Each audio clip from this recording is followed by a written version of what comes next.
Alors aujourd'hui, on va décortiquer une idée vraiment puissante. C'est une synthèse entre la science, la santé et une sagesse très ancienne qui nous vient d'un dialogue avec le Dalai Lama. C'est en fait un véritable manifeste pour nous aider à survivre et même à bien vivre dans notre monde moderne. Et tout commence avec cette citation. C'est simple, mais c'est tellement fort. Ça nous rappelle qu'avant toutes les étiquettes qu'on se colle, notre identité la plus profonde, c'est celle qu'on partage tous. Bon, rentrons dans le vif du sujet. Le diagnostic de notre époque repose sur un énorme paradoxe. D'un côté, on n'a jamais atteint un tel niveau de développement matériel, mais de l'autre, on est en pleine crise émotionnelle, une crise d'une ampleur inédite. Cette image, elle résume parfaitement la situation, non? On a maîtrisé le monde extérieur, on s'attaque à des problèmes gigantesques comme le réchauffement climatique, mais on ignore complètement ce que le Dalai Lama appelle le réchauffement interne, c'est-à-dire celui qui est provoqué par la colère, la peur et la haine. Cette phrase, elle est percutante. Elle met vraiment le doigt sur le vide qu'on peut ressentir à l'intérieur, malgré toute l'abondance matérielle qui nous entoure. C'est le cœur d'un problème qu'on s'est un peu créé tout seul. Alors, comment on en est arrivé là? On va maintenant essayer d'identifier l'erreur de base dans notre façon de voir les choses, cette sorte d'erreur d'aiguillage qui est à l'origine de tant de nos souffrances. Pour comprendre le problème, cette analogie de l'iceberg est juste parfaite. La partie visible de l'iceberg, la pointe, ce sont nos différences, notre nationalité, notre religion, nos opinions. Et on se concentre à fond là-dessus. C'est ce qui crée les conflits. Et en faisant ça, on oublie l'énorme masse immergée, notre fondation commune, le fait qu'on est tous des êtres humains qui voulons être heureux et ne pas souffrir. Et cette petite anecdote personnelle, elle est très parlante. La leçon est immédiate. La colère, au final, elle se retourne contre nous. Elle nous isole. À l'inverse, la compassion, ce n'est pas juste une belle idée un peu naïve. Non, c'est une stratégie hyper pragmatique pour notre propre bien-être. On a besoin des autres pour survivre. Et tout ça, ce n'est pas que de la philosophie, il y a de la science, de la vraie science derrière ces idées. On va voir qu'il y a un lien direct et assez incroyable entre notre état émotionnel, notre santé physique et même les conflits dans notre société. 95%. C'est un chiffre qui marque. Mais 95% de quoi au juste? La question est là.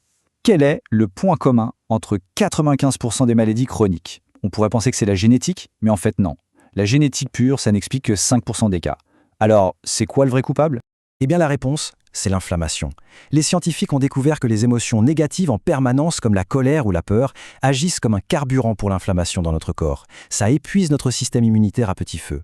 Et le parallèle est fou. Cette inflammation biologique, c'est le miroir de l'inflammation de nos sociétés, la violence qui met le monde à feu et à sang. Et pour appuyer ça, la science nous montre un truc fascinant. Des études sur des bébés de 6 mois, donc bien avant d'être conditionnés par la société, prouvent qu'ils préfèrent instinctivement les situations d'entraide et qu'ils rejettent l'hostilité. Ça veut dire que notre réglage par défaut, notre état naturel, c'est la coopération. La violence est une anomalie, ce n'est pas notre nature profonde. Bon, d'accord, on a le diagnostic, on a la base scientifique. Mais alors, c'est quoi la solution? Quel est le remède? C'est ce qu'on appelle l'hygiène émotionnelle. Le concept est vraiment brillant par sa simplicité. On apprend à nos enfants l'hygiène physique, se laver les mains pour ne pas tomber malade. L'idée, c'est de faire exactement pareil avec nos émotions, apprendre l'hygiène émotionnelle pour prévenir la violence. C'est juste une compétence de base pour être en bonne santé mentale.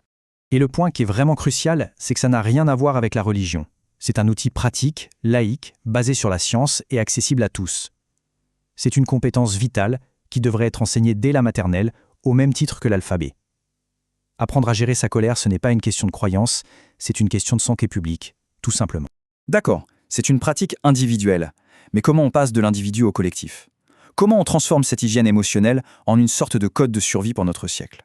Le contraste fait froid dans le dos. Le XXe siècle, c'était 200 millions de morts. On a bien vu que la force, pour résoudre les problèmes, c'est une méthode complètement dépassée. Le XXIe siècle, par pure nécessité, doit être celui du dialogue. Et ça implique un changement de perspective radical. Voir l'autre non plus comme un ennemi, mais comme un membre de notre propre famille. Ce schéma illustre l'idée à la perfection. On ne peut pas espérer un désarmement extérieur, se débarrasser des armes, si on ne commence pas par un désarmement intérieur. Il faut d'abord désamorcer nos propres émotions toxiques.